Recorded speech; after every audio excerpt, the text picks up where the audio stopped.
What's going on, guys? Welcome back to #AskGSM. Here today, episode 359 for Wednesday, October 14th, 2020. I am Graham GSM Matthews. Hope you guys are doing well. If you want to send in a question to the show, you could do so by tweeting me on the Twitter machine at WrestleRant with the #AskGSM. Find me on Facebook as well at facebook.com/Graham.GSM.Matthews. Leave a question on the post that I usually, keyword usually, because I forgot the last 2 weeks and I apologize, usually put up on Tuesday nights. And if not, you can put a question up on the page itself on the wall. So be sure to do that as well if you don't see the post up. If you want to send it in through Facebook, if you don't want to put it in through Twitter or YouTube, whatever. Speaking of which, you can drop your question down below in the comment section on this very video. I'll include your question in next week's edition. So without further ado, we'll get right into it here today, starting with the YouTube questions. We got a bunch of them. Starting with No Laura. They sent this in last week. One of their questions was, what do you see Rhea Ripley's role being on the main roster? And what brand do you think needs Rhea more, Raw or SmackDown? I think Rhea's going to be a big star on Raw or SmackDown. I mean, the same could have been said for a lot of the women they've called up from NXT. I don't know about an Emma, but, like a Bianca Belair, I still think she can be a big star. She hasn't been treated as such so far. Then again, she is undefeated. Undefeated, as she would say, on the main roster. I don't think she's been pinned yet. She's gone, unbeaten in singles competition, tag team matches, I think. Excuse me.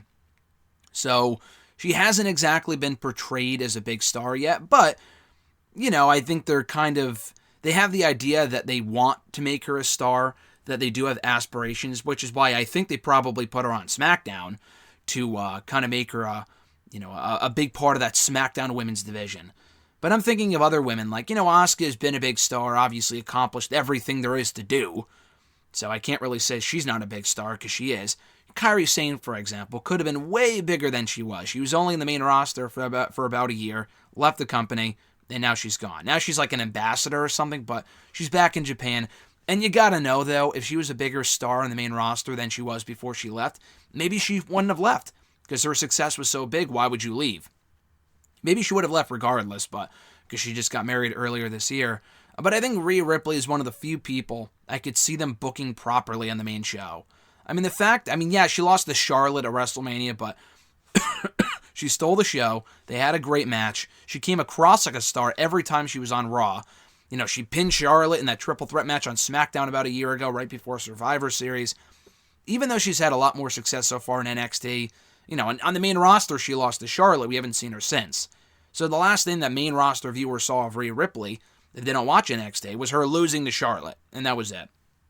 Other than that, though, I do think Vince McMahon, whoever, would see Rhea and think, dollar signs. Because she is a really big star. She is great. So I do have faith, not 100% because this is WWE, anything can happen. I do have enough faith that they will book her properly in the main roster. So what brand needs her more? I would say SmackDown. I'm going to get into the women's divisions in a moment, coming out of the draft from this past week.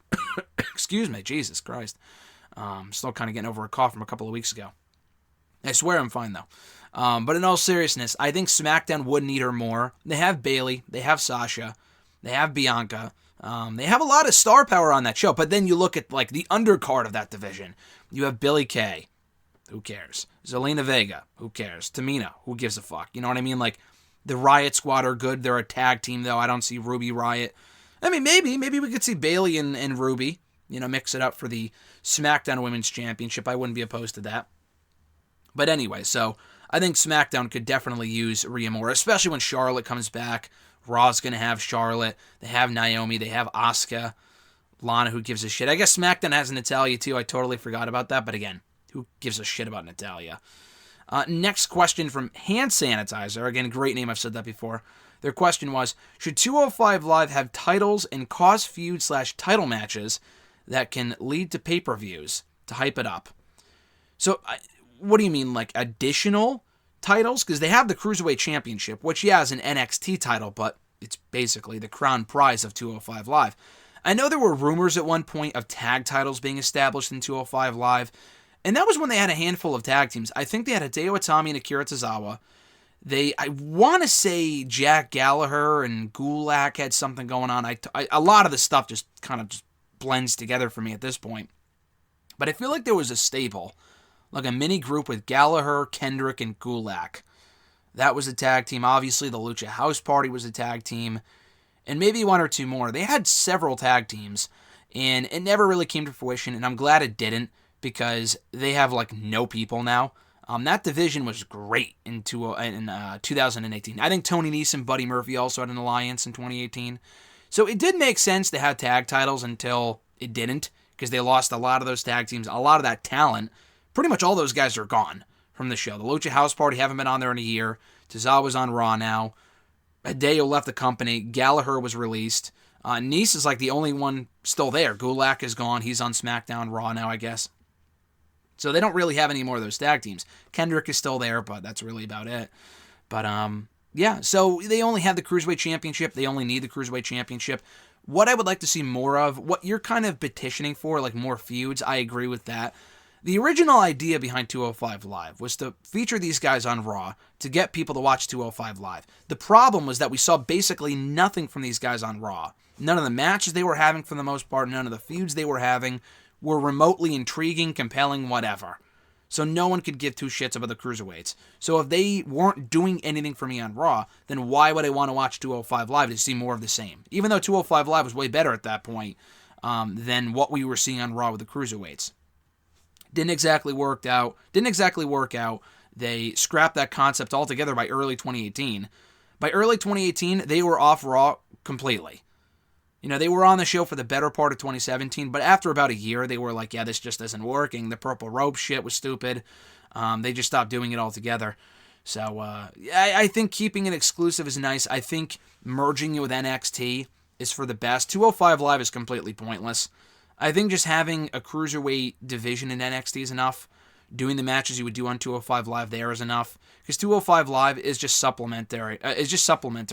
Compared to what we see in NXT with these guys, which is way better. So, at any rate, I think it's good. But, featuring these guys on Raw and stuff like that, I think those days are long gone. Emmanuel, their question was, and I think this is a great question, I saw someone compare Velveteen Dream to Shawn Michaels, as in 90s Shawn Michaels, who was also immature, quote-unquote, but was still pushed because Vince valued him too much. Do you think that's what's happening with Velveteen Dream? Or even other, quote-unquote, problematic talent like Lars Sullivan, where WWE wants to commit to pushing them with the hope that they'll grow out of whatever issues they have and put their past behind them? That's a great question. I honestly have no idea what the deal is with Dream, Sullivan, even Matt Riddle. You know, of those three, I think Dream had a very bright future, and he still could. They all have very different issues. Dream was accused of talking, I think, to minors, but he also has other issues backstage that aren't related to that stuff, which also kind of concerns me. He was involved in a car accident earlier this year. We didn't really get any more details on that. Triple H kind of blew off talking about Dream. Yeah, the accusations may not, I'm pretty sure they're accurate. They kind of seem credible to me from what I saw, but that's just my opinion. It seems like he has other issues beyond what we've seen, with the speaking out stuff with him in the last couple of months. Lars Sullivan is just a fucking idiot. He was exposed, I think, as being a racist a while ago. I don't know if he still is. I have no clue. I really can't speak to the Sullivan stuff. I know something else came out about him recently, with, sending explicit photos, unwanted explicit photos, unsolicited, I guess is the right word, actually, to women, over fucking, Snapchat or Instagram or something, as recently as a week ago. So, I can't even say, give the guy the benefit of the doubt, he's back, he's better now. Nope, he might still be doing dumb stuff. So, it's interesting, but yeah. So, I don't know about Sullivan, I really don't know. I think they're just trying to quiet those people and trying to make them forget about all the bad shit that he's been involved in over the years. With Matt Riddle, they're actively, I think, working against the accusations. I can't say I believe them, don't believe them, whatever. I'm not an investigator, I don't really know, but the fact that she's following through with this lawsuit against WWE, it kind of means there's smoke to the fire, possibly, so it's weird. They all have different issues. Riddle was accused of raping this girl or sexually harassing her or whatever. I forgot exactly what. I don't want to speculate. I don't remember exactly what it was, but it wasn't good, let's put it that way. In addition to cheating on his wife, which he already, admitted to, they've moved on from that, I guess. Sullivan was the photos thing, saying the racist shit amongst other things. And then Dream was the speaking with minors thing, I believe. So there's a lot of shit going on. It's kind of hard to keep track. But yeah, I think With the 90s Shawn Michaels, it's a good comparison, but the difference is none of those people I just mentioned are Shawn Michaels. I mean, Shawn Michaels was once-in-a-lifetime performer. Not even that Vince was justified in kind of brushing his shit under the rug and kind of enabling him and stuff like that. But I can almost see a case for that being made just because it's Shawn Michaels. Dream, as good as he is, Matt Riddle, as good as he is not Shawn Michaels. I mean, yeah, they've gotten rid of the more expendable people. Like, I don't know how much investigating WWE's actually done, but like, for example, Jack Gallagher, there was an accusation made against him. They fired him within like a week. He was gone almost immediately. But he was expendable. They had no plan for him. He was a cruiserweight. Who cares? Matt Riddle, it's a little different. They don't want him going to AEW. They don't want him going anywhere else. He can be, and to a certain extent, is a big star. So I could see why they wouldn't want to let him go, and they're kind of trying to work through that. Sullivan, I guess they really do have high hopes for him if he's just back like nothing ever happened. He's back to right where he was before he got injured. We'll see. I'm very interested to see how this stuff plays out. I could see what you mean, but again, you got to remember, none of these people are Shawn Michaels. I think that's important to note. At Reborn Again from Twitter, John Ritland from the YouTube machine. Check out his show, Real Honesty with John Ritland. Great content as always. His question was, so did anything really change with the draft? It just seems like they moved Feud from one show to the other. Also, the women's divisions on either show is kind of messy, isn't it? I like the draft, so I'm probably in the minority on this. I think they changed quite a bit. Honestly, I feel like they almost changed too much. Because you look at the acquisitions that were made by Raw and SmackDown, for example. Did Drew Gulak really have to move? The answer is no. Did they have to break up Heavy Machinery? The answer is no.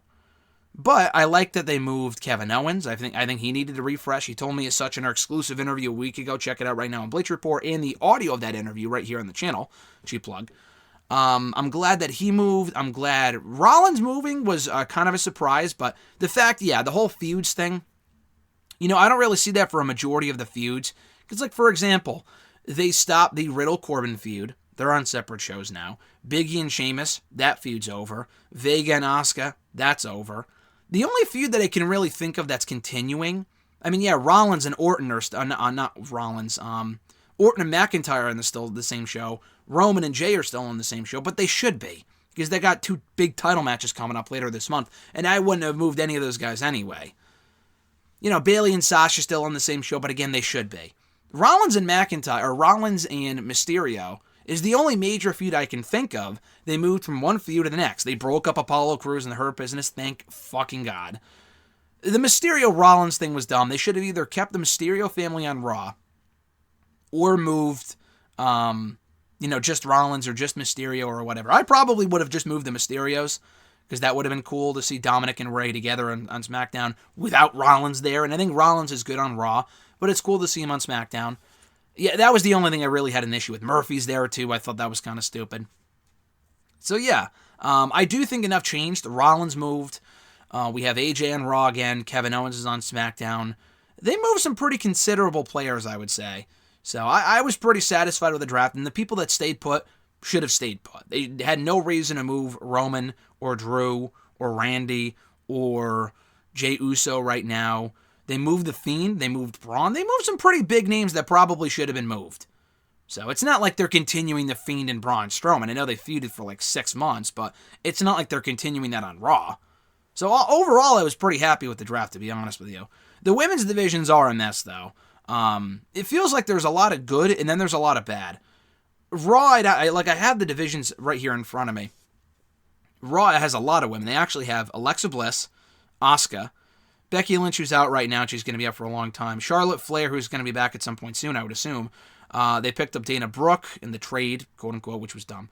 Lacey Evans from SmackDown, Lana, Mandy Rose. It says Mickie James here, but she hasn't been officially sent to Raw. She hasn't been drafted yet, so she could very well end up on SmackDown, and I think she should. Naomi's on Raw. Nia Jax, Nikki Cross, Peyton Royce, Reckoning, which I think is Mercedes Martinez. Or no, wait, that's Mia Yim, actually. And Shayna. Raw has a lot of women. Raw has a lot of women and a lot of good women. So I don't think Raw is really much of an issue. SmackDown, I think they kind of fucked the SmackDown women's division. Because they have Bayley and Sasha, which is great. But beyond like Bianca coming to SmackDown, the well really runs dry. Carmella, she's being repackaged. Again, who could possibly care? Billie Kay, who gives a shit? I like the Riot Squad, but it seems like they might stick around as a tag team as opposed to singles competitors. Excuse me. So I'm not really sure what they're going to be doing with them. Tamina, who cares? Zelena, who cares? Natalya, who cares? So I feel like Raw definitely got the better of the draft women's wise. Because SmackDown, again, has some pretty big stars in Bianca, Bayley, and Sasha, but the Bayley and Sasha feud might be ending soon. And how many times are we going to see Bianca, Sasha, and Bianca, Bayley? I don't really care about Carmella at this point, even with the new character. And the rest of them, Ruby Riott maybe, but the rest of them just don't do a lot for me. So SmackDown's really need some help, which is why I would put Mickie James on SmackDown, and I would call Rhea Ripley up to SmackDown as well. Or Chelsea Green, who's been rumored to come up for months now. Where the fuck has she been? Mercedes Martinez maybe on SmackDown. I don't know. So let's see. Next question here from John. What are the chances WWE has Lana beat Asuka for the championship? Very slim. I know it's WWE. They could do whatever they want. I don't think they'd be that dumb. I think if they were going to do that, they would have had Vega win the championship. She's obviously a better fit for it. She's not great, but she's a better wrestler than Lana. And they had her lose 3 times. I think Lana is just a challenger of the day. It's happening on Raw. It's not even happening in Hell in a Cell. I think that'd be incredibly dumb. She's lost so much. First of all, Lana sucks. But I mean, not even that. She's lost literally every week now for weeks. She's barely won any matches on her main roster for the last 3 to 4, 5, 6 years, whatever. She never ever wins. So I'm not really sure why anyone should care about Lana. So I think having her win was stupid. They dumped her from Natalya. She's been put through tables for weeks now. She's a loser. Plus, she's no good. If Asuka can get a passable match out of Lana next week on Raw, she's a fucking miracle worker. But no, I don't think Lana's going to win. Anything can happen. Never say never. But in this case, let's hope it's a never, because I do not want Lana, for the love of God, as the Raw Women's Champion. John's next question. With the news of capacity restrictions being lifted in Florida, do you think Vince will try to run WrestleMania 37 in Tampa Bay Stadium? Also, he says, do you think he'll be able to fill it, or will some fans stay away out of fear? That's a good question, too. He will definitely try to run Tampa Bay Stadium. If it's open in Florida next year, will they pack 65,000 people in there? Absolutely not. I mean, there's a lot of dumb people out there. Honestly, though, I mean, you're not dumb for going, but, like, if there's no mask mandate, like, this is Florida we're talking about. I haven't been to Florida since the pandemic started. Listen, I would love to go to WrestleMania, but if there's no mask mandate and everyone's just going to be standing in a bunch of lines with no masks and shit because they don't require that down there, then I have no interest. And also, too, I will say this, it depends what rules are in place. COVID could change in the next 6 months. 65, I mean, it's got to be like, it can't be a normal WrestleMania. I would consider going maybe if like they were, what AEW does now, where it's like 15% capacity. If it's a full capacity, that's incredibly stupid. That is really, really dumb. But will they try to fill it if they do have that? Absolutely, 100%. They'll exaggerate the numbers anyway. But yeah, we'll see how it shakes out in the coming months. At noob_n_code 1991, what do you think of the Fiend and Alexa Bliss being drafted at Raw? And what feuds do you want to see from them? I would like to see Alexa Bliss feud with Charlotte and the Fiend feud. That's a fucking tongue twister. Feud with Andrade. I don't want to see either of those feuds. I know it makes sense because, yeah, Charlotte and Andrade are a couple. Charlotte teased managing Andrade. I'm sure they're a very happy couple in real life. I have no desire to see them as an on-air act. Zelena, Vega, and Andrade just made way more sense. Charlotte doesn't need Andrade. Andrade might need Charlotte, but like, it just, as an on-air pairing, yeah, they're a real-life couple, but like, dynamic. Like, Seth and Becky to me makes sense. Charlotte and Andrade just seems random. Just given their on-air characters, seems incredibly random. So I don't want to see that. Andrade's supposed to be a heel. I heard Andrade might actually go back to NXT, which I think would be awesome. Alexa and Charlotte, if one of them was a face, maybe, but they're both heels apparently, so no. But I do like that the Fiend and Alexa are a package deal on Raw. That was smart. To break them up would have been incredibly stupid. And I think they're a better fit on Raw compared to SmackDown anyway, so I like it. Who do they feud with? I have no idea. No clue. I mean, maybe when Jimmy Uso comes back and he goes to Raw, maybe if they split up the Usos, Jimmy Uso and Naomi, I don't know. I mean, Seth and Becky would have been cool. Actually, no, that's a bad idea because we've already seen the Fiend and Seth and it sucked, so probably not. I don't really know. Honestly, I'm not really sure. But I am happy they're on Raw, though. They don't have to be a part of, like, mixed match mixed tag team matches and shit. Alexa Bliss can just manage him and vice versa. So I'm looking forward to them, being on Raw, though. I think that was the right move to make. His second question, do you think that this year's WWE draft is a success or a flop? And what brand has the best, pick of the draft, worst pick, confusing pick, blah, blah, blah. So, yeah, I think what brand got the better of the draft? That's a good question. Like last year, SmackDown, Raw seems to have gotten the better of SmackDown, but both brands honestly have a lot of talent. So, I don't know. It's going to be hard to say coming out of the draft immediately, because SmackDown was slaughtered last year, I felt, and the show just was no good for a long time. But, SmackDown still has Roman, which has been amazing. He's been a revelation lately. They still have Jey Uso, who's been very good lately. They have Daniel Bryan on SmackDown still. Raw picked up Keith Lee, Jeff Hardy, Matt Riddle, Drew, Orton, Styles, Ricochet, The Hurt Business, The New Day. SmackDown still has Corbin. They picked up Sheamus on Raw too. They still have Corbin. They still have Big E. Elias went to Raw. Who the fuck did SmackDown pick up? Now that I think about it, honestly. Bayley, Sasha, Bianca, that's great. Sami Zayn is still there, which is cool. Kevin Owens, obviously Aleister Black. So SmackDown, picked up a decent amount of names as well. So, yeah, I think it's pretty even. If I had to pick, probably Raw by just a slight edge. Last year it was just a majority. Like, Raw definitely got the better of the draft. Raw definitely crushed it. But this year I think it's definitely more even than it's been in a long time, and I really appreciate that. Let's see, at Uagu91, your thoughts on the New Day and Street Profits exchanging their tag team titles. It's the simple fix, but I think a better fix would just be to get rid of the brand-specific titles altogether. Because it creates issues like this. Can the SmackDown Tag Team Champions never go to Raw? The answer is no. I mean, they can. They would just do this shit. But what if the Profits stayed on Raw? What would SmackDown do? They got to bring back like the World Tag Team titles or the WWE Tag Team titles. That just made more sense. So, anyway. Yeah, I don't know. The part of me, what I don't like about it is the New Day are now 10-time Tag Team Champions. They are literally in Charlotte Flair territory. They won their 9th Tag Team titles on Friday and exchanged the titles on Monday, and the reigns do not continue. It's a completely different reign. So now they're 10-time Tag Team Champions. Meanwhile, the Street Profits, I just didn't want to see their reign end like that, because they've been champions since March. And yeah, I guess their reign kind of continues, but it's a totally different reign officially.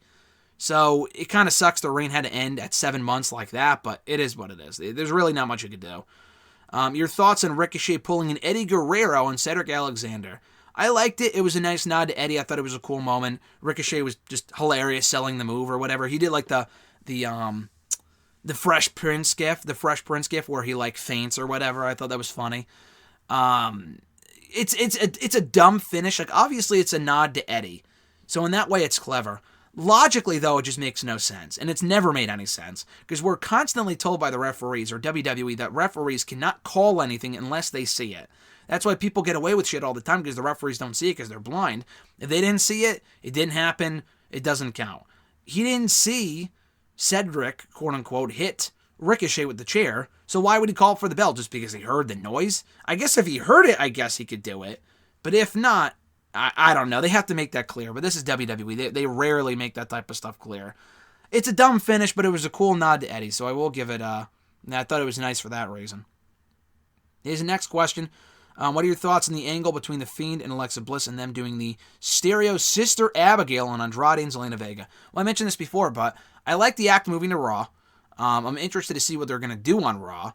I thought what they did on Monday was sick. I don't want to see a Zelena, Andrade, Fiend, Alexa Bliss feud anyway. I think that'd be dumb. Zelena's on SmackDown. We're not going to get it. Andrade hasn't been officially drafted back to Raw. But the stereo sister Abigail I thought was cool. It honestly was one of the best parts of the entire show. I thought it was executed perfectly. It was beautiful. So, yeah, it just came across really, really well. And that's tough to pull off, to do it exactly at the same time, simultaneously. But they did, and it paid off because it looked great. His next question, did you know that Daniel Bryan's first word in WWE TV 10 years ago happens to be the very word that he's known for saying? He is correct. If you go back to the very first episode of NXT, the very first word that we hear Daniel Bryan utter on the premiere episode of NXT in February of 2010 was yes, which is funny. And he also talked about, I think on that same episode, about main eventing WrestleMania. People thought it was a joke. I thought it was a joke. And he managed to do it, so good for him. At Jeremy8911, do you think we're getting Cross and Scarlett versus The Fiend and Bliss at some point? That sounds very intriguing. The only issue with that is that they're all heels, and I also want to see Cross go back to NXT as opposed to the main roster. But hey, maybe Vince saw that takeover entrance from Cross and is like, I want my hands on that guy when he comes back. So he may not even go back to NXT. He might just pull a Drew and go to the main roster instead. And it's almost exactly like Drew. Drew showed up in NXT. I mean, I guess it was a little longer, actually. He showed up there in April, lost the title in November, got hurt, never went back. Cross was there for even shorter. I mean, he showed up in April, I think, March or April, and then got hurt in August after winning the championship, and he was only there for 5 months. Drew was there for like 6 or 7. But anyway, yeah, maybe at some point, if they were still together by the time Cross and Scarlett hit the main roster, then maybe there's no heel and face dynamic there, but it's intriguing enough where I think it could work. Jeremy's next question, after Hell in the Cell, do you think we should get a feud between Sheamus and McIntyre? Yes, a million times yes. I mean, I really want to see McIntyre retain anyway, but let's say that he doesn't. I feel like McIntyre kind of has to win a Hell in the Cell now. I figured last week, I said as much last week, yeah, Drew's going to lose. I mean, he kind of has to. It's been 3 matches now, he's going to lose. We very rarely see someone lose 3 pay-per-views in a row like this. But at this point, I think he should. I think Orton should lose. Because McIntyre coming out of the draft has 3 potential opponents in AJ Styles, The Fiend, and Sheamus. In addition, like maybe the Hurt Business, but he kind of already did that with Lashley. But I mean, those are 3 easy choices right there. I mean, it just kind of writes itself, right? I mean, it just kind of makes sense. So I hope he does retain. And maybe Sheamus, I guess, can cost him the championship. But I hope they don't do that. I think that'd be stupid. So, yeah, I'm really hoping for a McIntyre-Sheamus feud over the championship. I think that'd be cool. His third question, do you think Naomi should join the Hurt Business? I do. I saw MVP tease that. The more I thought about it, the more I liked the idea. Because, yeah, it doesn't really fit with the current Glow gimmick, but she's been doing the Glow thing for, 4 years now? It makes for a great entrance. We don't even know what the fuck the Glow is anyway.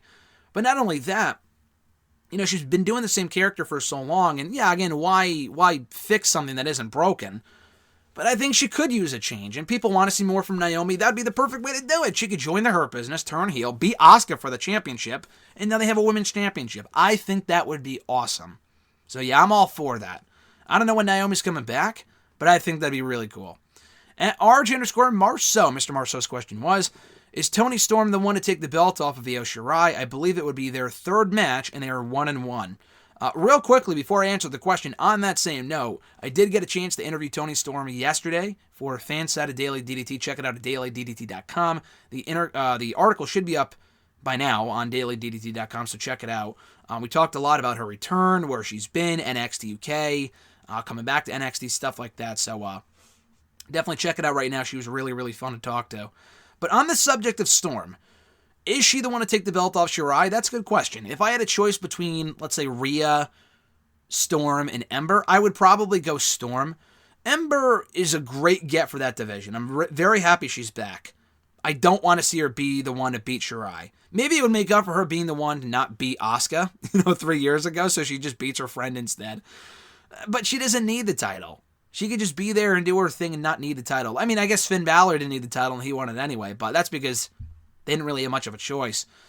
With Ember, she doesn't need to win it. She doesn't really benefit. I think whoever beats Ember, or rather Io, should benefit. And Ember doesn't really benefit because she's already established. Rhea has already been there, done that. We don't need to see her win back the championship. I think it should be Storm. Following in Rhea's footsteps, becoming the 2nd woman to hold both the NXT UK and NXT Women's Championships. And also the 1st woman to hold both those belts and win the Mae Young Classic. Storm is great. She's lost a lot, I feel like, even before the pandemic. Like a lot. She has not won a major match in a long time. She was a part of Team NXT at Survivor Series. They technically won that. But she was in the Rumble and she lost. She was at Worlds Collide and against Rhea Ripley and she lost. She competed the TakeOver, Blackpool 2? She lost there. She lost that triple threat match with Piper Niven and Kaylee Ray. She had an I Quit match with Kaylee Ray on the show back in February. She fucking lost that too. She lost a lot. She lost the championship over a year ago to Kaylee Ray. She disappeared for a while. She needs a big win. That would be it. And no one else really comes to mind because Shirai's already beaten Candice. She's beaten Tegan, who would have been nice to take the belt off of Io, but, I mean, she already lost and she got hurt, so that's not happening. She's beaten Dakota. It shouldn't be Rhea. It shouldn't be Ember. Maybe Shotzi, but we've already seen Shotzi lose to Io, so I think Storm would be a good idea. They're not 1-1, though. Yeah, she did beat her in the Mae Young Classic, the second match that they had on TV earlier this year, that I think Io Shirai actually got injured in. That's why she was gone for a little while. I think ended in a no contest, and Storm said as much when we talked yesterday. So, yeah, I don't know if it's 1-1 because it ended in a no contest. So, technically, Io Shirai has never beat Toni Storm. It would make sense for Toni to beat her again and continue to tell that story that Io's never beaten her. Or maybe she just beats her and they move on, which is fine too. But I'm looking at that division right now, and Mercedes would have been my pick, but she got moved up and she might be back at some point, which is weird already. But, unless it's Mercedes, I think Toni makes the most sense to take that title from Io Shirai. At RyCoach27, his question was, what would you do as Roman's next feud once he's done with Jimmy Uso? Got to give a shout out to Ryan real quick. We had a chance to play Among Us last night with a great group of people. I'm new to the game. That was only my second real time playing. I played for a couple hours on Sunday, then again last night. I think I voted for Ryan at one point because I was the imposter. So Alexis and I were both the imposters, coincidentally enough. And then she was like, we weren't really collaborating at all, but she knew I was an imposter for some, because you could tell who was the imposters. So she turns to me and goes, oh, vote for Ryan. Or vote for, I don't know if it was, your name or whatever. She said vote for Purple. And we were the only two people that voted for you. So, of course, it singled out that we were the fucking imposters, which was incredibly dumb on her part. I should not have listened to her. But it was fun, though. We had a lot of fun playing, and hopefully we can play again with you at some point. To answer his question, though, for Roman's next feud beyond Jey Uso. It's a good question. Looking at the layout of the Blue brand, Daniel Bryan would be awesome. I don't know if I would do that just yet, but that's an idea. Otis is not a real feud. Roman should just beat him on SmackDown and move the fuck on. Kevin Owens would be cool. When I spoke to Kevin last week, he said that him and Roman, with their current characters, would be a lot of fun. And they've had a lot of good matches before. So yeah, Roman and Kevin is an idea. Alistair is a heel. Sami Zayn's a heel. Again, who does SmackDown even have? That's the question. I'm going to look at the roster right now. Let's see. They have Lars. That's not going to work. Rey Mysterio. You know what? Rey Mysterio. Rey Mysterio, they have Big E. Big E, they should hold off on. Definitely Rey Mysterio. I want to see challenge for the championship. I think him and Roman could be a lot of fucking fun. Like him and Brock last year was a lot of fun. I think Roman and Rey could also be a lot of fun too, based off the few interactions they've had so far in the main roster. Let's see, I didn't have a second question. I'm just going through my likes here, because usually I put the questions in a document, but a lot like last week, I'm just rushing through the questions here today. So, that's why I'm, going a little quicker than usual. But yeah, I'm just going through my, Twitter likes to see what the questions were. At Misdemeanor 6, their question was, do you think MJF is trying to take over the Inner Circle? I notice you're a big movie fan, and I'm wondering if you've seen Porky's. It's an 80s film. And if I've seen American Pie. I've never seen Porky's or American Pie. I don't even know what Porky's is. I know what American Pie is. I don't think I've ever seen it. I've seen clips. I don't think I've seen the whole movie. As far as MJF taking over the Inner Circle, yeah, I could see it, honestly. I thought they were building to a swerve last week, and we could see it tonight. Because remember, the Inner Circle formed on the first ever episode of Dynamite. On the first episode. It's been over a year now. They're calling tonight the anniversary episode, whatever. But maybe on the 1-year anniversary of Dynamite, they have MJF take over the group. That could work. That would refresh some things. And Jericho becomes a face. I don't love the idea, but it's an idea. I think a lot of people are thinking he might take Sammy's spot. But, maybe. I mean, that could work too. They're clearly doing something with Sammy. Not Sammy, but MJF and Jericho. Based off what we've seen the last couple of weeks. Again, they could be setting up for a swerve where he takes Jericho's spot instead and he pays off the Inner Circle to follow him as opposed to Jericho. Maybe. I would really have to see it play out in order to see whether that would be a good idea or not. Because on paper, I'm not 100% sold on it, but it could work, so I don't know. At Scarlet1 from Twitter, best and worst of the Wednesday Night Wars number. I still can't remember what number I left off at. It's probably like 52, 53, 54, because it has been over a year at this point that NXT and Dynamite have been going head-to-head. Man, again, I didn't prepare for this. I should have had the shows listed right in front of me. I'm kind of going quickly through the questions here. NXT last week? Man, I don't even remember. What did even happen last week? Fuck. I don't remember loving either show, to be honest with you.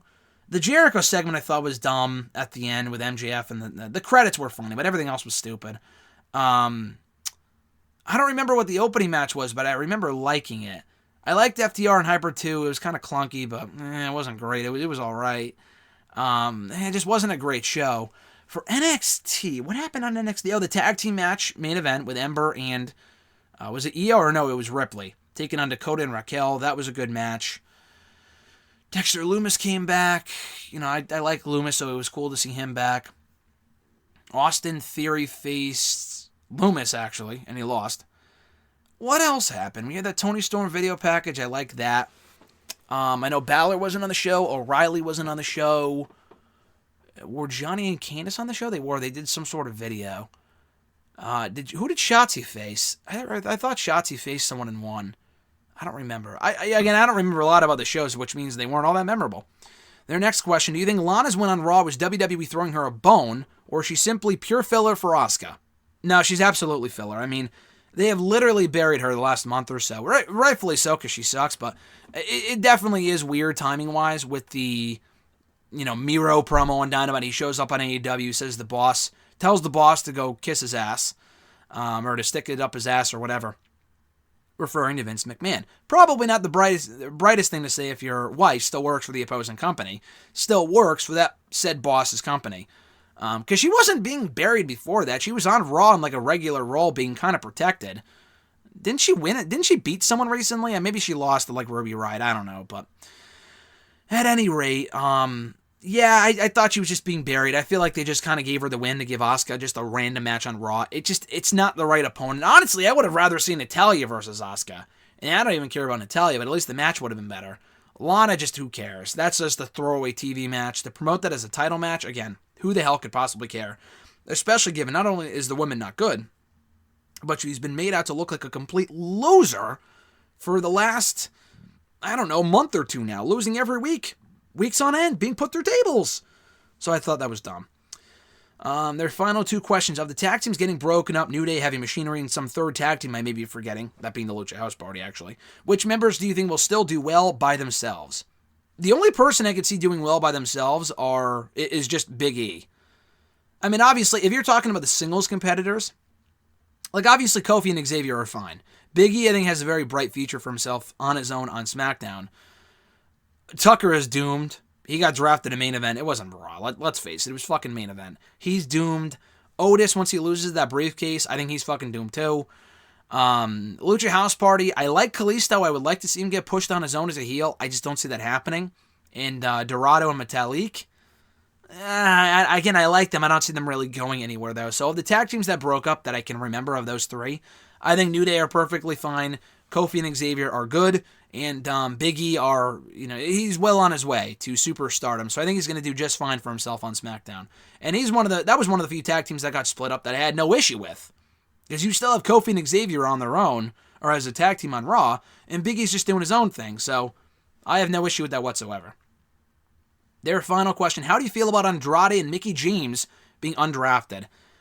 It's just crazy to me. Like, how the hell do you draft Dabba-Kato, who, has been all over the show, whatever, but Arturo Ruas, or whatever his name is? Come on, man. Over these two? I mean, Mickie James, I know she's no spring chicken. She's been around for a long time. She's still very good. I don't mean that as an insult. She's just been around for a long time on and off. But still, I mean, she has way more accolades than Dana Brooke or Zelena Vega. I thought that was a joke. Even more than that was Andrade. Someone said, and I totally forgot about this, Andrade was a top 5 draft pick last year. I think on night 2. And if that's accurate, that is incredibly sad that he went from being a top 5 draft pick to then completely disappearing from the draft altogether. Wasn't even drafted. And if he goes to NXT as he teased earlier this morning on Twitter, I am all fucking for it. But you know what? I said the same thing about Cesaro last year going to NXT UK because he wasn't drafted. I said the same thing about Chad Gable last week when he wasn't drafted. And he wound up right back up on SmackDown. And Cesaro wound up right back up on SmackDown. It was a waste. I mean, these people should move to different brands, if not another company. I think Andrade should go to NXT, if not, again, elsewhere. But I don't know. If he goes to Raw or SmackDown, then logically, why wouldn't anyone have picked him so far? I mean, you pick Lars Sullivan, who has a history of doing some pretty disgusting shit, but you don't pick Andrade? Like, what the hell did this guy ever do? Whose coffee did this guy piss in? You know what I mean? Apparently, the GMs are the decision makers on Raw and SmackDown, the Fox and USA executives. But yeah, just ridiculous. And that's going to do it, guys, for episode 359 of #AskGSM. Here today for Wednesday, October 14th, 2020. Thank you, as always, for checking out the show. Be sure to like the video, drop a comment, share the video, and subscribe to the channel for more daily content. Hit that little bell button as well to be notified every time a new video goes up, including on Friday. So we got the WrestleRant radio excerpts tomorrow, a ton of network and chill videos I have yet to publish just because I've been busy. But on Friday, I got another exclusive interview. You guys are going to love it. It's coming here to the channel first thing Friday morning. We had Kevin Owens last week. This week is going to be great. And I'm going to reveal it very, very soon on my social media, so stay tuned there. I'm very looking forward to this one. I got to talk to that person like a half an hour from when I'm recording this. So it's a big one, I would say. It's a pretty big one. You're not going to want to miss the audio of it. The article itself will be up on Bleacher Report first thing Friday morning, as I said. The audio version, as I said, is going to be up here on YouTube on this channel first thing Friday. So again, subscribe if you're not already. You're not going to want to miss it. If you want to send in a question to the show, you can do so by tweeting me on the Twitter machine at WrestleRant with the hashtag AskGSM. Find me on Facebook as well, facebook.com/Graham.GSM.Matthews. Leave your question on the post that I usually, again, I apologize for the last 2 weeks, usually put up on Tuesday nights, if not on the wall itself. And last but certainly not least, drop your question down below in the comment section on this very video. I'll include your question in next week's edition. Have a great one, guys. Enjoy the rest of your week. I'm Graham GSM Matthews, and I'll catch your ass down the road.